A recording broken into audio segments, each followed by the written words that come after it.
Olá, estamos começando o episódio número 70 do podcast Que Quer Saber. Política se discute. Eu sou Norberto Notari e nós vamos abordar de forma mais aprofundada os principais temas da política brasileira e do mundo. A ideia é que, com respeito, possamos contrapor aquela máxima de que política não se discute. Tudo para que você mergulhe neste tema que ganhou as rodas de amigos, os almoços familiares e as nossas redes sociais. Política se discute com Norberto Notari. Hoje eu converso com o professor de Economia do Instituto Universitário de Lisboa, professor convidado da Universidade de Insúbria, na Itália, além de ter sido administrador do órgão regulador de comunicações de Portugal e agora assessor da Agência Brasileira de Telecomunicações, a Anatel, Sandro Mendonça. Sandro, como é que vai? Muito bem, muito obrigado. Para começar a nossa conversa, política se discute? Política discute-se e não é a única coisa que entre nós devemos discutir. Sabemos que o ditado é que os gostos não se discutem, mas aí assume-se que são coisas pessoais da esfera privada. Mas a política é da esfera pública, significa a interdependência que temos uns com os outros e sobre os caminhos comuns da coletividade. Então acho muito bem que se discuta, porque é entre as diferenças que poderemos ver um aperfeiçoamento daquilo que será o nosso veículo para o futuro, através das soluções partilhadas da nossa organização social, económica e tecnológica e tudo isso. Qual a importância da política para a estabilidade financeira de um bloco importante, como, por exemplo, a União Europeia? Ora, na nossa vida económica na Europa e na nossa vida institucional, nós estamos muito dependentes de instituições partilhadas. Isto na Europa, não é? Para se perceber, desde o Brasil, em que existem muitos Estados, mas é uma união, uma grande entidade federal. Tem que haver algumas bases padronizadas que são comuns. Isso permite ao Brasil ser não só um país grande, mas um grande país, em que consegue ter diversidade interna, mas também projetar uma presença que todo o mundo, não é, reconhece lá fora. No caso europeu, nós sabemos que a história é longa de conflitos e sabemos também que há um caminho de construção de uma entidade europeia que acontece a seguir à Segunda Guerra Mundial, e através de vários tratados foi-se edificando um conjunto de procedimentos para melhorar a coordenação. Ora, não se trata hoje de termos uma democracia perfeita na Europa entre os Estados, não é? Existem democracias dentro dos Estados, mas vai-se tentando encontrar aqui algumas bases para melhorar a vida de todos e tornar a própria Europa útil no registro global. Ora, eu estou a falar de um ponto de vista ideal, não é? Mas na prática, sempre que damos um caminho em relação a esse ideal, que seja para a frente, isso é bom. E como sanar as diferenças entre os diferentes países do bloco? Na Europa existe esta possibilidade de livre circulação, não é, das pessoas, uma vez que esteja dentro, e de estabelecimento de atividade económica através das fronteiras, e isso vai fazendo com que circule gente, circulem ideias, se abram oportunidades e cresçam iniciativas. Isso acaba por ser interessante porque é quando a diversidade acaba por ser integrada e dá lugar a coisas que até aqui não existiam.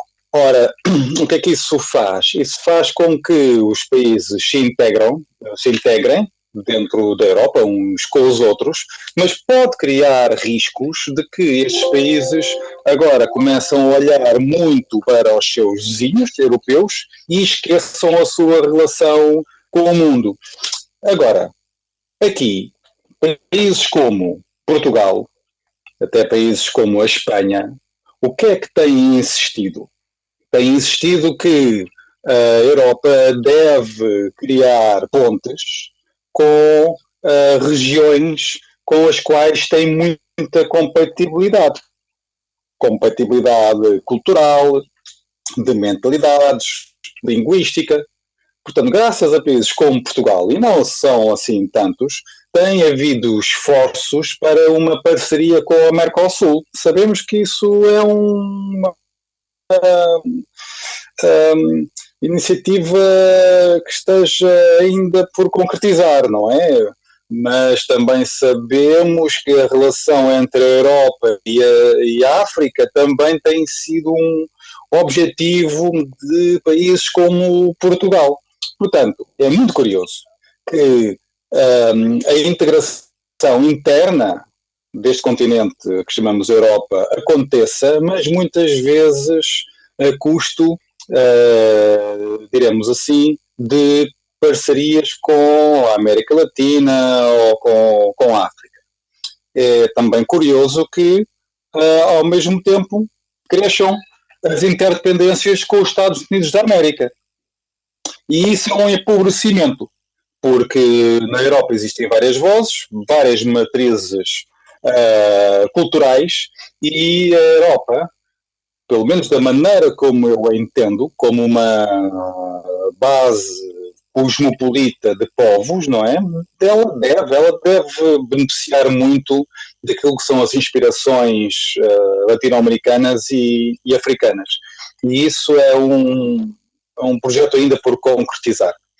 Mas, ao mesmo tempo, o que é que isso mostra? Mostra que para países como o Brasil, ter um pé em Portugal é positivo, porque a interoperabilidade entre a lei portuguesa, entre os regimes jurídicos, entre a própria regulação e os outros países, não é? De Portugal com esses outros países europeus é grande. Portanto, se um brasileiro enquanto cidadão, se uma brasileira enquanto empresária chegar a Portugal, pode ver Portugal não como um fim, mas como um princípio do seu projeto na Europa, da sua jornada por vários mercados que estão perto uns dos outros. E isso que é esta interligação Portugal-Brasil só nos faz a todos nós, brasileiros e portugueses, mais fortes neste século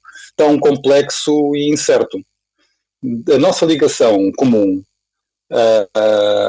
Portugal-Brasil dá-nos muita elasticidade. Quando há crise no Brasil, Portugal acaba por ser útil como recuo. Quando Portugal está em crise, também é possível avançar para o Brasil. Isso dá-nos, nos dois hemisférios, dá-nos muita capacidade de nos adaptarmos às crises. Isso é uma grande força e eu creio que ainda estamos por realizar todo o potencial dessa nossa força conjunta. A gente tem visto uma crise inflacionária expressiva na Europa e Portugal, Alemanha e Espanha sentiram isso. Isso é reflexo da junção pandemia mais guerra, né? Poderia ter sido feito algo diferente para evitar esse reflexo e o que foi ensinado com tudo isso?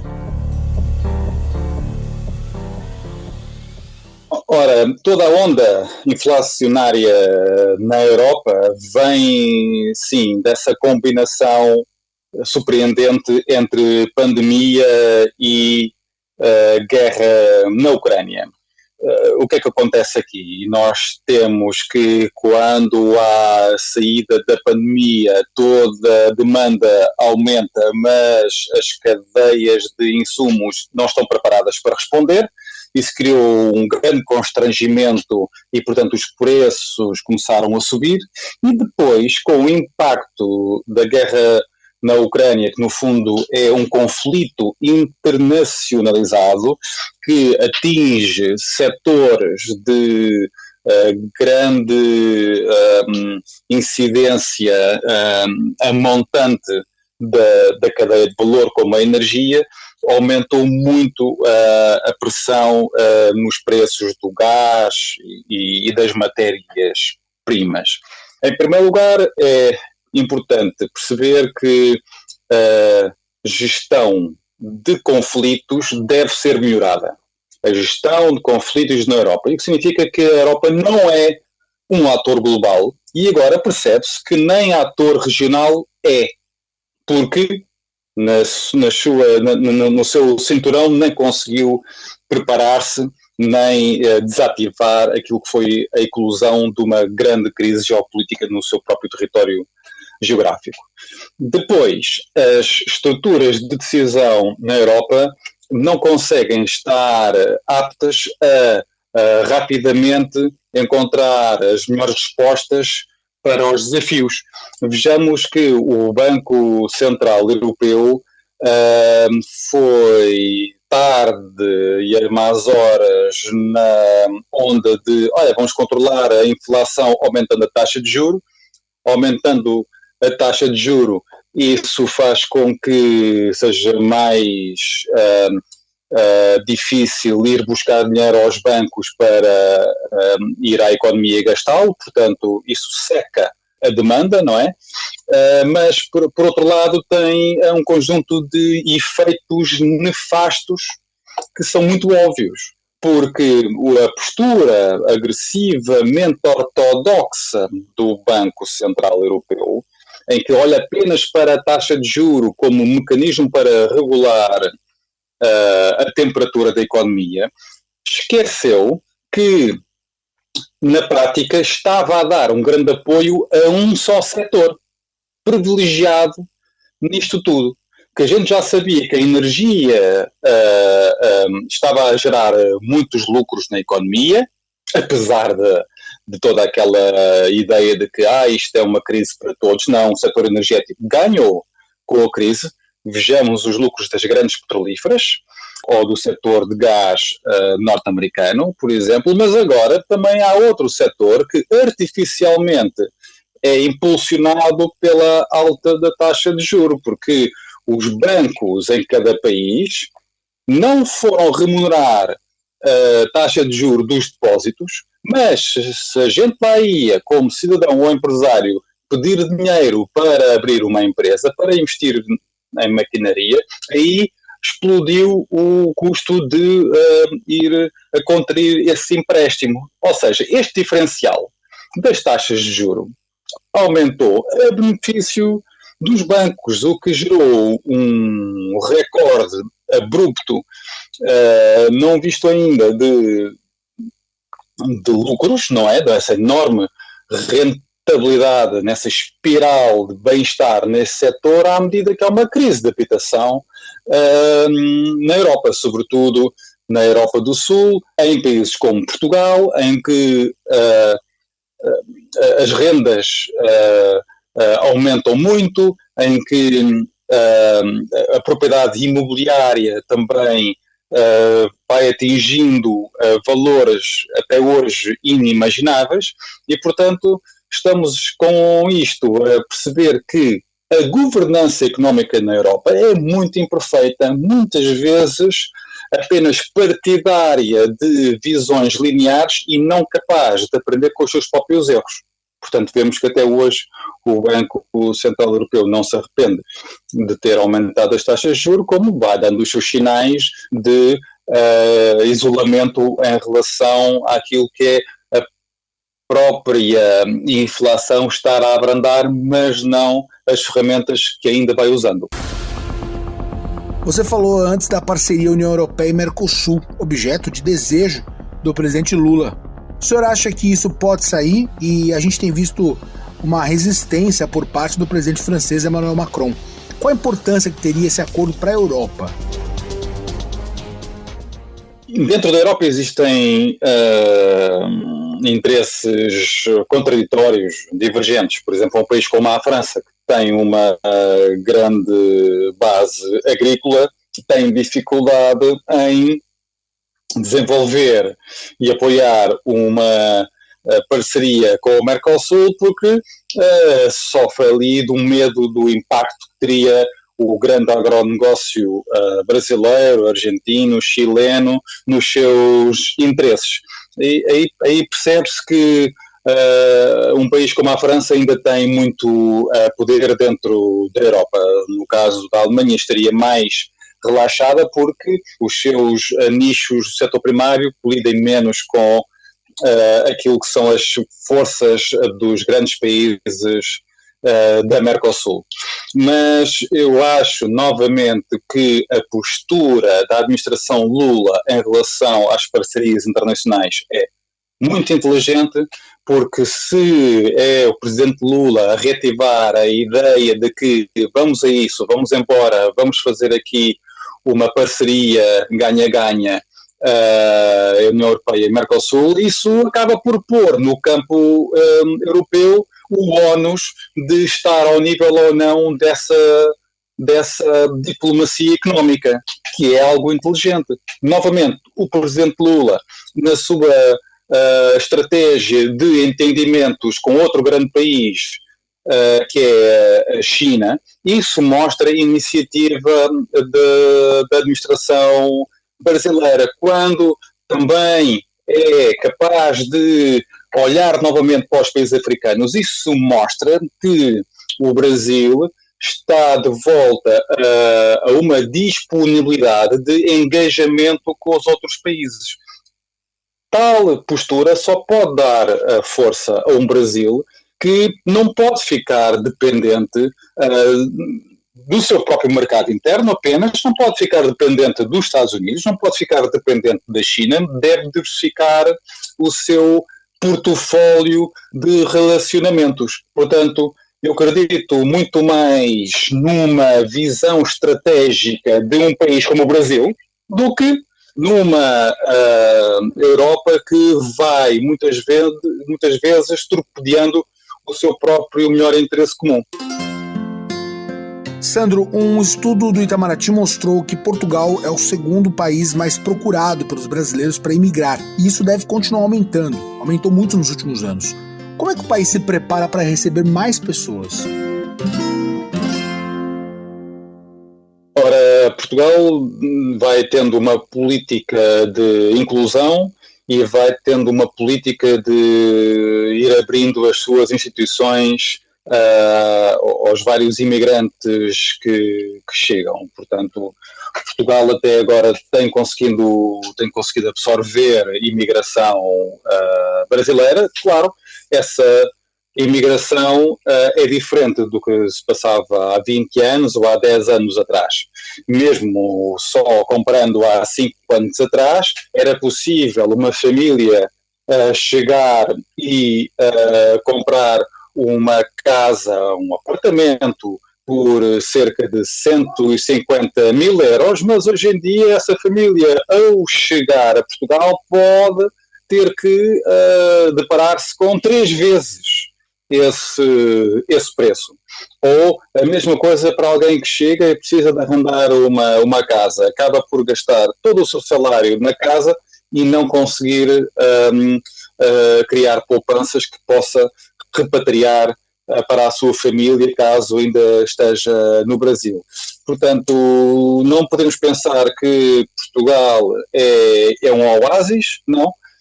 Pode ter havido um momento em que, no meu caso, por exemplo, eu tive, à volta de 2014, 2015, uma turma de mestrado na universidade, em que agora 2/3 dos alunos começavam a ser brasileiros, mas entretanto isso diminuiu.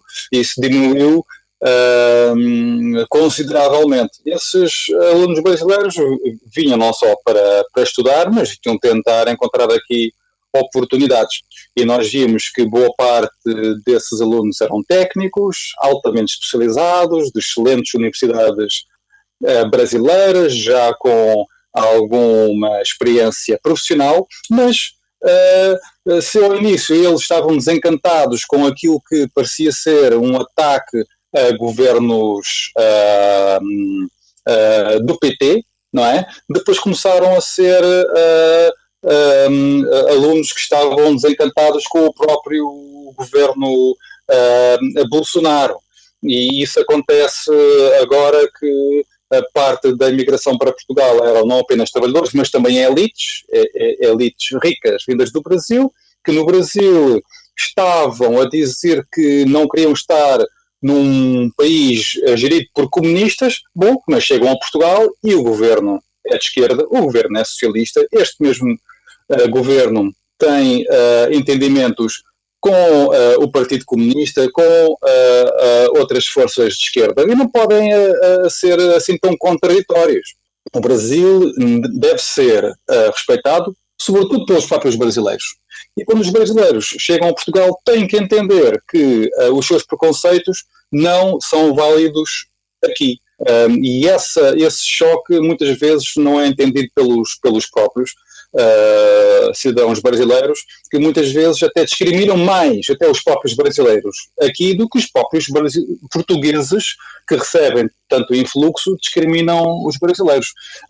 E há uma coisa que o português tem intolerância, que é ver essa discriminação a acontecer aos seus olhos com base naquilo que é riqueza ou na cor da pele, e isso é uma coisa que nós temos que perceber que é um património comum que deve ser reforçado. Não pode haver discriminação na base da cor da pele, da proveniência ou da riqueza que por acaso tem.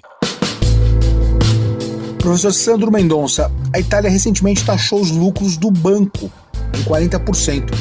A medida surpreende se for lembrar dos discursos de campanha de Giorgia Meloni, a premier do país?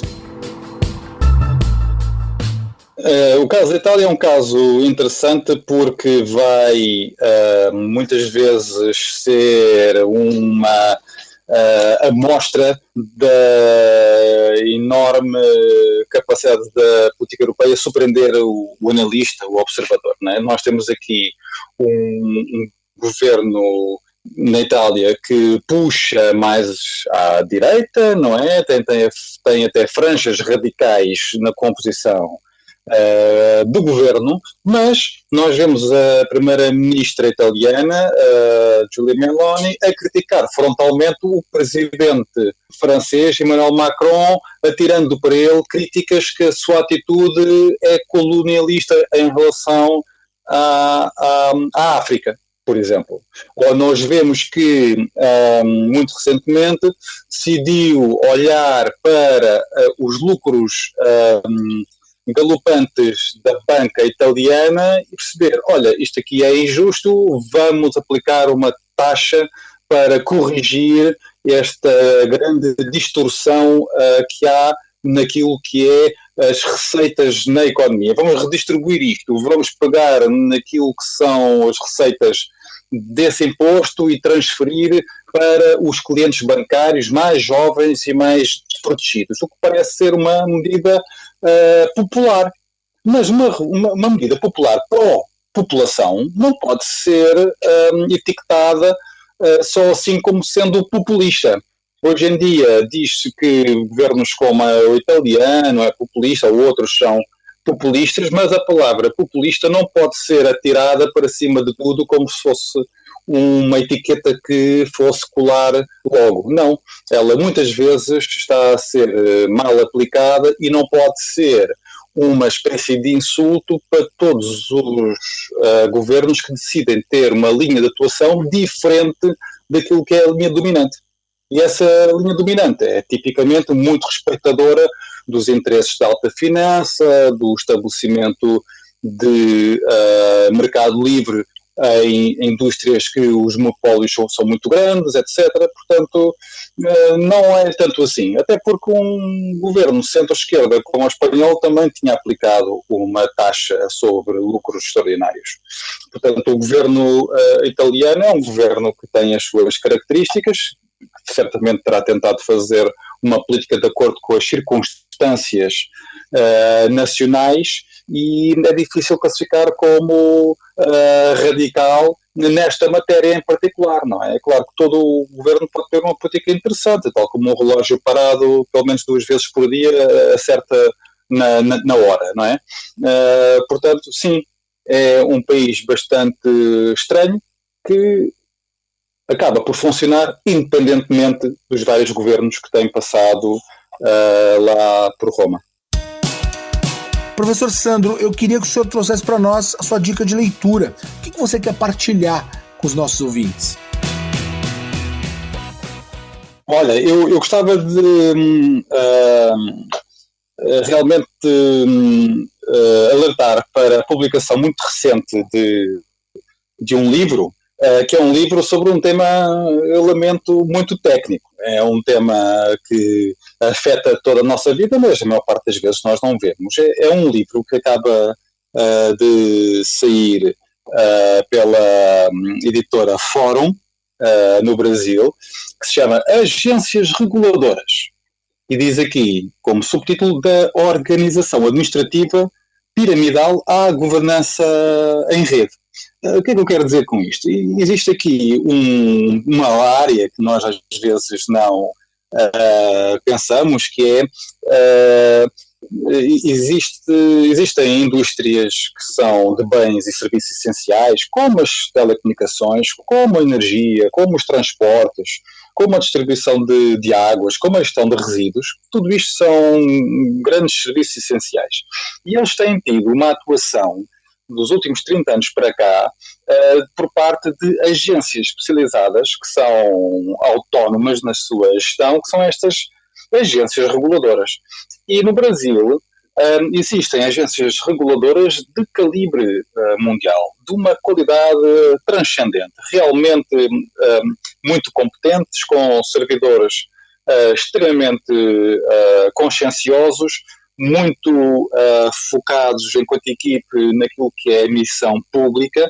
E nas telecomunicações temos a Anatel como exemplo de excelência. Na energia, só para dar outro exemplo, temos a ANEEL como outro exemplo de excelência. E aqui temos um livro cujo autor é o professor Sérgio Guerra, da Fundação Getúlio Vargas, que acaba por fazer um serviço para todos nós, da língua portuguesa, que é colocar todo o tema da regulação numa óptica analítica, legível, que permite até perceber como os países ditos avançados da OCDE podem aprender com países emergentes que albergam muitos focos de excelência, como o Brasil. Portanto, sim, o Brasil tem muito a ensinar em muitas áreas, até na área da regulação técnica e económica de setores infraestruturantes que hoje são completamente essenciais para a economia moderna. Eu conversei com o professor de Economia do Instituto Universitário de Lisboa, professor convidado da Universidade de Insubria, na Itália, além de ter sido administrador do órgão regulador de comunicações de Portugal e assessor agora da Agência Brasileira de Telecomunicações, a Anatel, professor Sandro Mendonça. Obrigado pela participação, Sandro. Muito obrigado da minha parte, muita força ao vosso trabalho. E para você, política se discute? Os trabalhos técnicos são do nosso Marcelo Bonora. Tchau, tchau, gente.